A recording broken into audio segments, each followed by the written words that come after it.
Nous vous saluons tous dans le nom précieux de notre Seigneur Jésus-Christ. Ça a toujours été un grand plaisir et une grande joie de nous retrouver encore dans le cadre de votre émission sur le Charma TV. Aujourd'hui, nous voulons parler d'un sujet très important, comment refaire sa vie avec Dieu.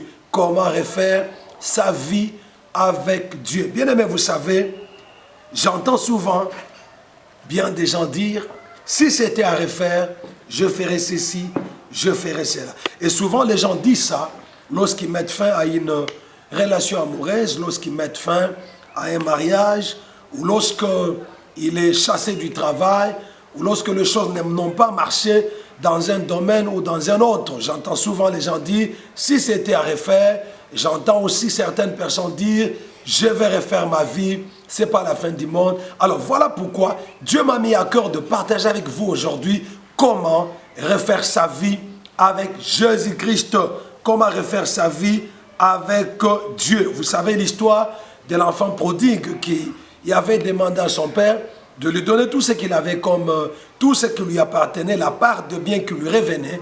Et la Bible dit que quand son père lui a donné la part de bien qui lui revenait, il est allé dans un pays lointain, il est allé très très loin. Et quand il est allé là-bas, il a commencé à vivre, il a dissipé tout ce qu'il avait en vivant dans la débauche, en vivant dans le péché. Et la Bible dit qu'il est arrivé à un moment donné où il s'est retrouvé dans le besoin, il souffrait, il manquait même à manger. Finalement, il s'est dit dans son cœur, mais pourquoi continuerai-je à souffrir ici pendant que chez mon père, il y a beaucoup de travail et beaucoup de mercenaires que mon père paye, qui sont bien. Je retournerai chez mon père, je dirai, mon père, j'ai péché contre toi et contre le ciel, pardonne-moi, considère-moi comme l'un de tes serviteurs. Ce jeune homme avait fait une vie qu'il avait gâchée, mais il avait pris la décision de refaire sa vie. Nous sommes dans Luc chapitre 15, du verset 13 au verset 20. Comment refaire sa vie avec Dieu? D'abord, il y a une question qui doit être posée. Est-ce que c'est possible de refaire sa vie? Est-ce que c'est possible de refaire sa vie? Oui, il est possible de refaire sa vie avec Dieu. Il est possible. Lorsque les choses n'ont pas marché dans un mariage, lorsque les choses n'ont pas marché dans une entreprise, dans une affaire, dans une aventure quelconque dans laquelle on s'était lancé, quand ça n'a pas marché, ce n'est pas la fin du monde. Dieu n'a pas fini avec vous parce que ça n'a pas marché. Dieu n'a pas fini avec vous parce que ce mariage-là a pris fin. Dieu n'a pas fini avec vous parce que cette relation amoureuse n'a pas marché. Il y a toujours moyen de refaire sa vie, mais de refaire sa vie avec Dieu. Parce que la seule meilleure façon de refaire sa vie, c'est de la refaire avec Dieu. C'est-à-dire qu'il faut retenir que la fin d'une chose n'est pas la fin du monde. La fin d'une chose n'est pas la fin du monde. Comme le dit le docteur Jérémie Béni Béaïdi, toute fin n'est pas la fin. Toute fin n'est pas la fin. Ça veut dire que la fin d'un mariage, la fin d'une relation, la fin d'un contrat, du travail n'est pas du tout la fin du monde. Ça veut dire après ce mariage, tu peux refaire sa vie, tu peux refaire ta vie. Après ce travail, tu peux refaire ta vie. Après cette relation amoureuse qui a pris fin, tu peux toujours refaire ta vie et refaire une vie meilleure que la première que tu avais connue. Voilà la raison pour laquelle j'aimerais vous donner quelques possibilités incontournables pour refaire sa vie. Quelques possibilités incontournables pour refaire sa vie. C'est-à-dire, il est possible de refaire sa vie.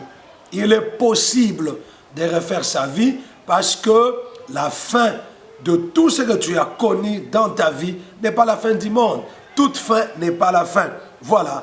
La première possibilité pour refaire sa vie avec Dieu, c'est tourner les regards vers Dieu. Tourner les regards vers Dieu. Tourner les regards vers Dieu. Dans le livre de Psaume, chapitre 34, Psaume 34, le verset 5, la Bible dit ce qui suit. Permettez-moi de chercher ce verset. Psaume 34, le verset 5. La Bible déclare ceci. Quand on tourne vers lui les regards, on est rayonnant de joie et le visage ne se couvre pas de honte. Lorsque tu veux refaire ta vie, tu dois tourner tes regards vers Dieu. Parce que la Bible déclare que lorsqu'on tourne vers lui ses regards, on est rayonnant de joie et le visage ne se couvre pas de honte. Bien-aimé, celui qui tourne ses regards vers Dieu ne sera jamais confus, ne sera jamais couvert de honte. Son visage se rayonnera de joie. Quel que soit ce que tu as connu comme situation dans le passé, situation dans la vie maritale, dans la vie professionnelle, tourne tes regards vers Dieu parce que c'est vers Dieu qui a la solution à toutes choses. C'est seul Dieu qui peut t'aider à refaire ta vie. Alors pour ce faire, il faut tourner tes regards vers l'Éternel Dieu qui est le bâtisseur de la vie, qui est aussi le rebâtisseur de la vie. J'aimerais encore lire Ésaïe chapitre 41, Ésaïe chapitre 41, le verset 10e. Ésaïe 41, le verset 10, la parole de Dieu déclare: ce qui suit ne craint rien, car je suis avec toi, ne promène pas des regards inquiets, car je suis ton Dieu, je te fortifie, je viens à ton secours, je te soutiens de ma droite triomphante. Bien-aimé, après que les choses aient mal marché dans ta vie, tourne tes regards vers Dieu, parce que l'Éternel Dieu t'interdit de promener des regards inquiets. Lorsque tu as tes regards fixés sur le Seigneur, la Bible dit: oh, tu seras rayonnant de joie. Donc la première possibilité pour toi de refaire ta vie, c'est de tourner tes regards vers Dieu. Dieu est capable de te donner la chose plus meilleure que celle que tu as perdue.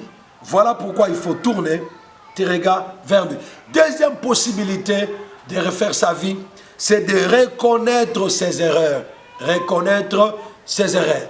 Lorsque on a perdu une première bénédiction, on a perdu une chose qu'on avait qui constituait la joie de notre vie. Ou lorsqu'on a perdu sa première vie, il y a des erreurs qui doivent être à la base de cette perte. Alors c'est la raison pour laquelle, avant d'envisager de refaire votre vie avec Dieu, il faut reconnaître vos erreurs. Chacun de nous doit avoir commis les erreurs quelque part, qui ont soit gâché les mariages, qui ont soit gâché son travail, qui ont soit gâché une relation ou un engagement qu'il avait quelque part. C'est la raison pour laquelle, bien-aimés dans le Seigneur, lorsque vous voulez refaire votre vie, ne prenez pas à la légère la reconnaissance de vos erreurs.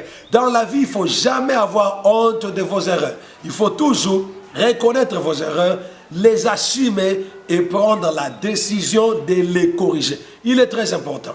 Il est très important. Il ne faut pas seulement attendre que les gens te disent, te parlent de tes erreurs, mais en tant qu'être humain, tu dois avoir la capacité de reconnaître tes erreurs.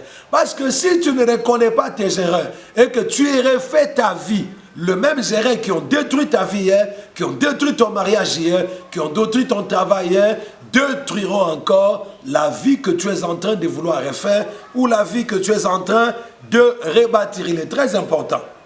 La reine Vachi, là où elle était partie, si elle était partie se remarier, elle reconnaîtrait ses erreurs. Elle dirait: j'étais la reine, j'étais la femme du roi. Si aujourd'hui je me retrouve là où je suis aujourd'hui, c'est à cause de mon erreur. C'est à cause de mon refus de répondre à l'invitation du roi. Quand le roi voulait se vanter de moi, me présenter à ses amis, me présenter à ses hôtes qui étaient là. Voilà, il est très important.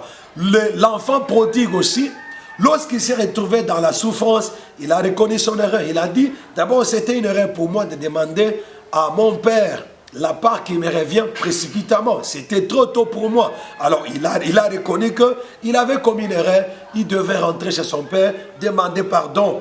Et il a aussi reconnu qu'il avait vécu dans la débauche, il avait vécu dans les péchés. Je ne crois pas que lorsqu'il est rentré dans la maison de son père, il avait encore commis cette erreur-là, de revivre dans les péchés, de revivre dans la débauche en dissipant tout ce qu'il avait. Bien-aimé dans le Seigneur, Vous voulez rebâtir votre vie, vous voulez refaire votre vie avec Dieu, vous devez reconnaître vos erreurs. Les erreurs qui ont fait que les choses ne puissent pas marcher dans la vie que vous reconnaissez avoir perdu, dans les choses que vous reconnaissez avoir perdu.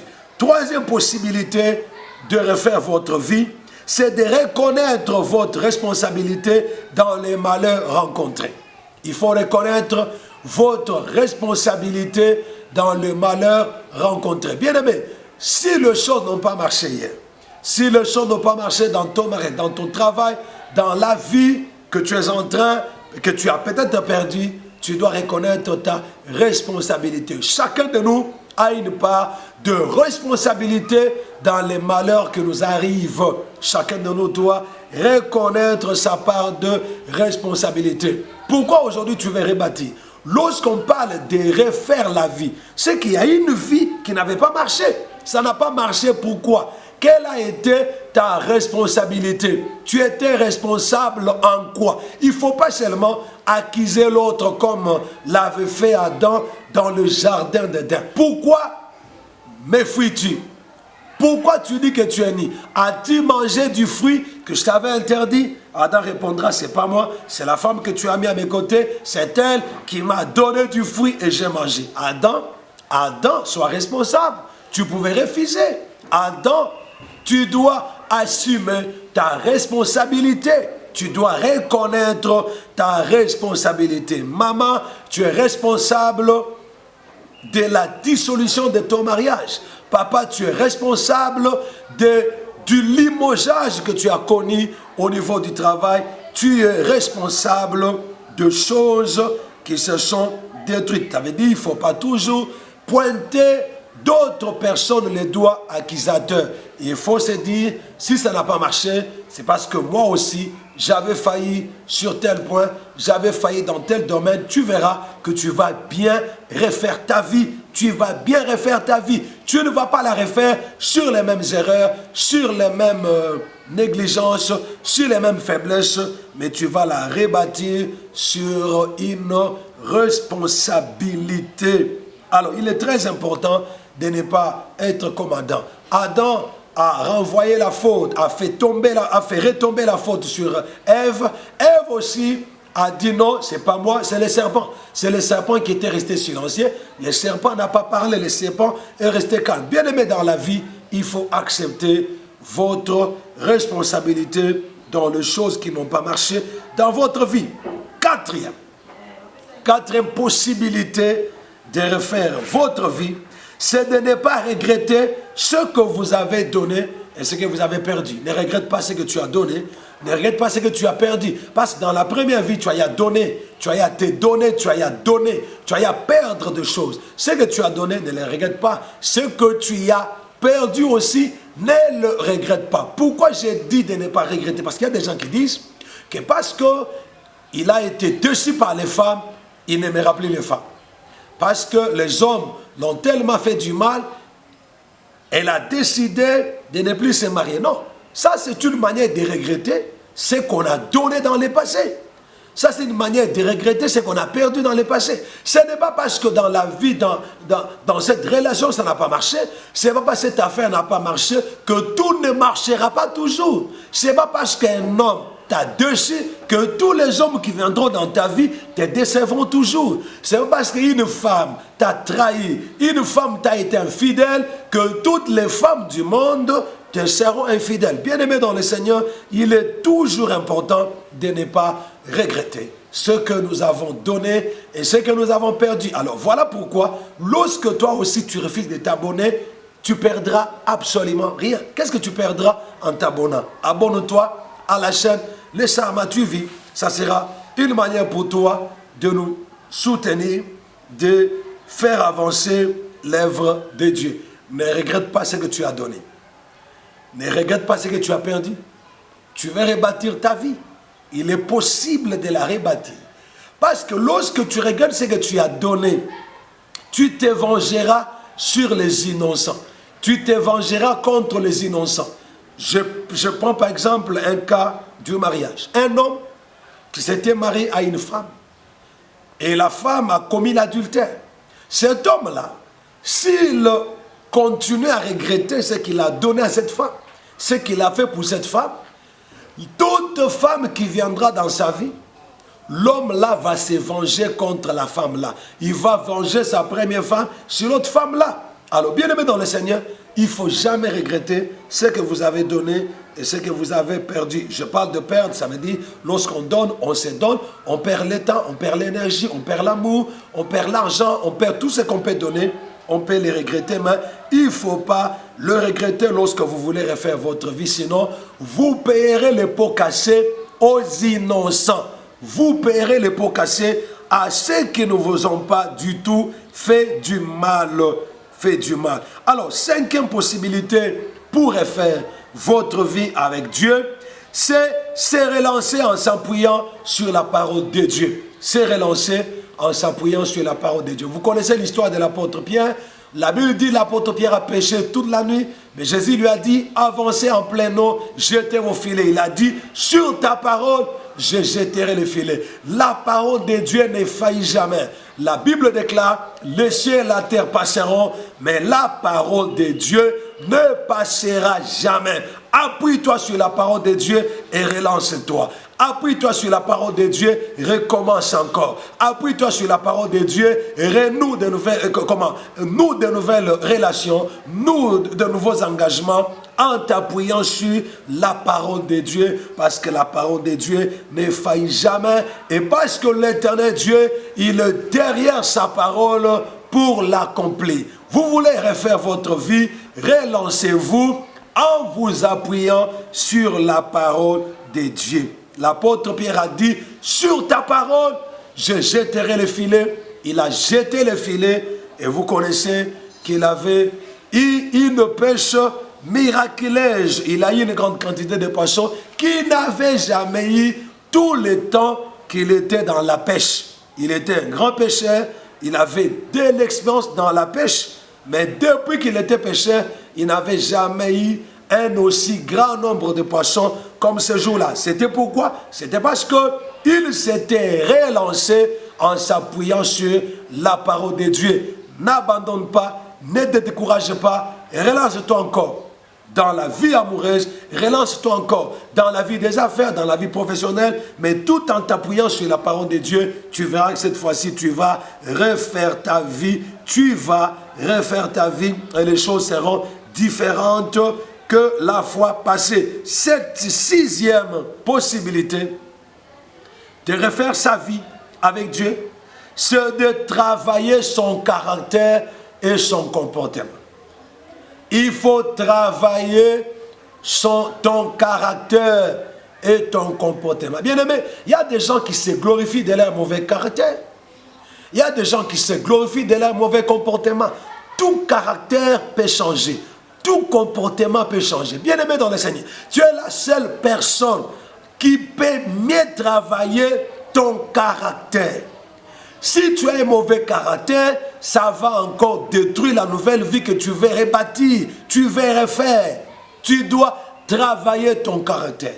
Tu dois travailler ton comportement. Bien aimé, vous savez, les gens qui ont un mauvais caractère, les gens qui ont un mauvais comportement, ils peuvent se décider de rebâtir leur vie autant de fois. La vie sera toujours démolie par le caractère. Nous avons vu, bien aimé, dans le monde, les hommes de Dieu qui ont eu des grands ministères, qui ont connu des moments de gloire, mais ils ont détruit leur gloire, ils ont détruit leur ministère à cause du caractère, à cause du mauvais comportement.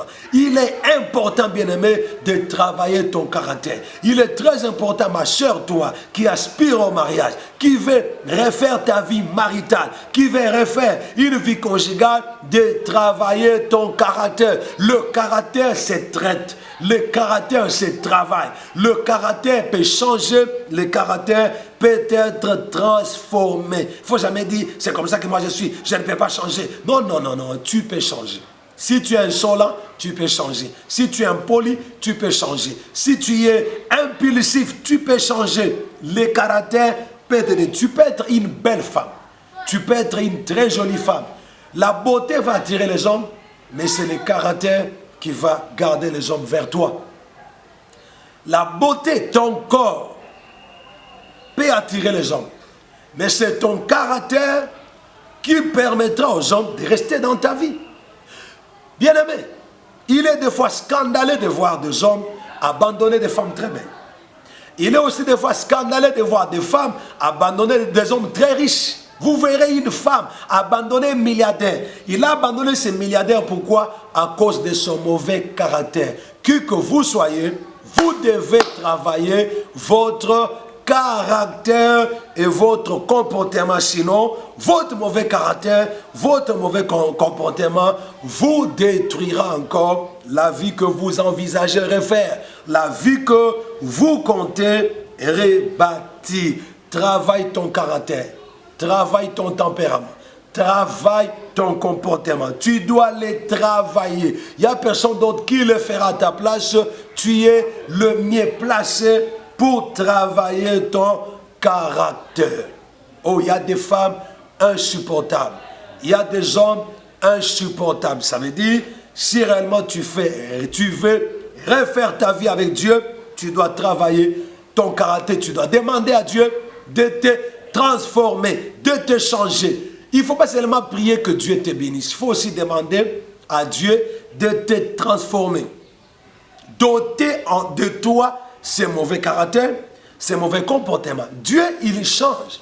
C'est Dieu qui a changé Saul de Tarse en apôtre Paul. Il peut te changer. C'est Dieu qui a changé Jacob en Israël. Il peut te changer. Bien-aimé, Dieu change les caractères.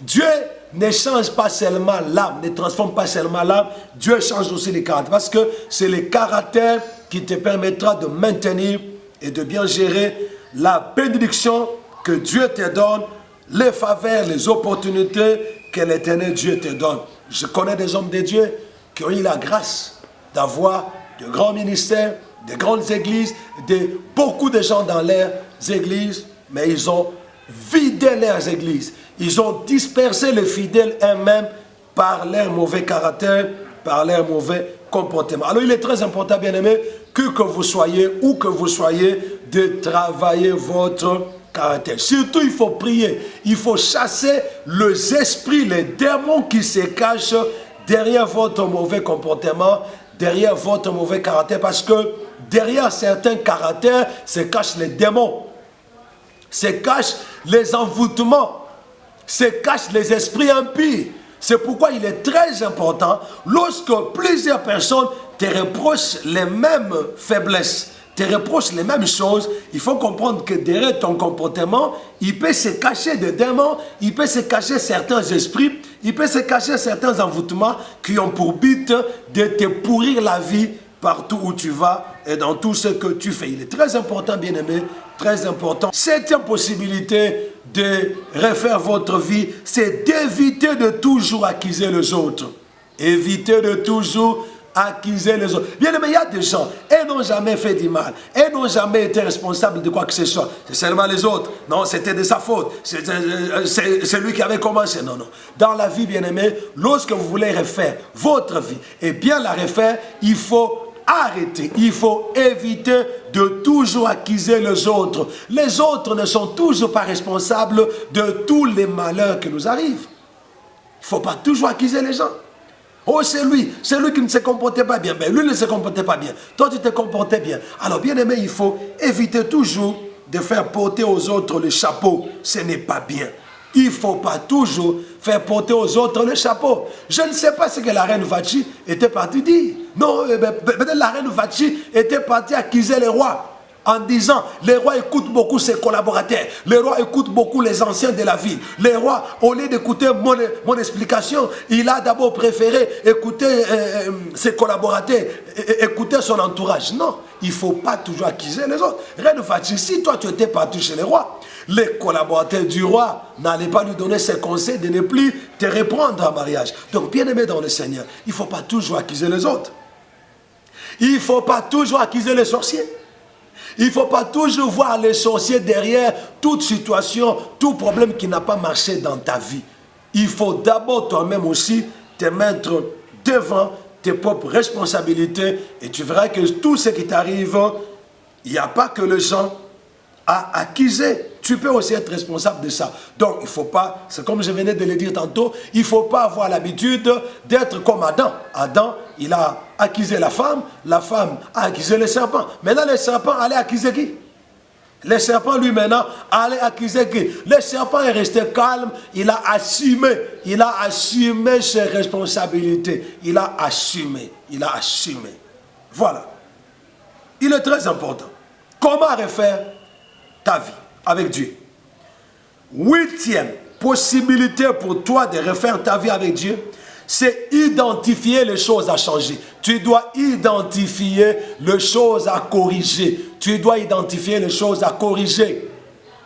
Tu dois identifier les tirs à rectifier. Tu as deux choses que tu dois changer dans ta vie. Tu as des choses que tu dois changer, tu dois rectifier dans ta vie. Alors, lorsqu'on veut refaire sa vie, on doit identifier les choses que nous devons changer dans notre vie. Il y a deux choses que tu dois identifier, des choses que tu dois changer dans ton langage, ta façon de parler. Tu es trop insolent, tu es trop impoli, tu es trop direct. Tu ne pèses pas les mots qui sortent de ta bouche. Tu es trop impulsif. Tu es intempérant, tu es intolérant. Tu es insupportable au fait. Il y a des choses que tu devras identifier à changer. Surtout, tu dois identifier les choses que tout le monde te reproche. Partout où tu vas, on te reproche de la même chose. On te reproche les mêmes faiblesses. Tu dois les identifier et puis te battre pour changer, pour rectifier ces choses-là. Il est très important, bien-aimé, très important, mais j'aimerais te dire qu'il est possible pour toi de refaire ta vie. Oui, tu peux la refaire. Tu peux la refaire et vivre une vie meilleure, vivre même une vie de tes rêves. Mais tu dois identifier les choses à changer. Si ton premier mari, ta première femme, te reprochait certaines choses, même si tu t'es marié à un ange de Dieu, même si tu t'es marié à Marie, la mère de Jésus-Christ de Nazareth, il te reprochera la même chose. Si tu as perdu ton travail, tu as fait tomber en faillite tes affaires pour certaines faiblesses, si tu ne changes pas, même si tu as une société demain, la société tombera en faillite pour les mêmes causes que tu n'as pas changé. Il est très important, bien-aimé dans le Seigneur, de croire qu'il est possible pour toi de refaire ta vie. C'est possible. Neuvième possibilité de refaire sa vie avec Dieu, c'est de prendre au sérieux les reproches et remarques que te font les gens. Prendre au sérieux les reproches et les remarques que te font les gens. Il faut prendre au sérieux les remarques et les reproches que les gens te font. Très bien, il y a des gens qui sont négligents. Il y a des gens qui sont méprisants. Ils méprisent toutes les remarques qu'on leur fait. Ils méprisent tous les reproches. Ils méprisent ça. Bien aimé, vous savez, la Bible déclare, c'est lui qui doit être repris, qui rédit le coup, sera frappé sans remède. Il va mourir sans remède. Tu dois bien aimé prendre au sérieux le reproche que ton mari t'a fait. Tu dois prendre au sérieux le reproche que ta femme t'a fait. Tu dois prendre au sérieux le remarque que ton chef t'a fait. Prends la vie au sérieux, mon frère. Prends les choses au sérieux. Personne n'est parfait. Nous tous, nous avons des faiblesses. Nous avons des manquements. Mais nous nous perfectionnons en prenant au sérieux les remarques que les gens nous font. Bien aimé, tu peux voyager. Tu quittes une ville pour une autre. Mais quand tu arrives dans cette ville-là, tu vas trouver que les gens te font les mêmes reproches que les reproches que les gens te faisaient dans la ville où tu étais avant. Mais tu dois prendre ça au sérieux. Tu dois prendre ça au sérieux. Je ne pense pas que la reine Vachi, c'était sa première fois de bouder l'appel de son mari. Je ne crois pas. Je pense qu'elle en avait l'habitude. Je vois qu'elle était habituée, les rois l'appelaient comme ça, elle ne venait pas, les rois l'appelaient, elle ne venait pas. Mais ces jours-là, ça l'a coûté cher. Il y a un jour où tes faiblesses, où tes erreurs-là te coûteront cher. Voilà, bien aimé dans le Seigneur, j'aimerais vous dire qu'il est possible de refaire votre vie. Nous reviendrons dans une deuxième partie je voudrais prier pour vous. Seigneur, je te prie de l'aider à refaire sa vie. Aide-la, Seigneur Dieu d'amour, à refaire sa vie. Que ta grâce, ta bénédiction lui soit abondamment multipliée.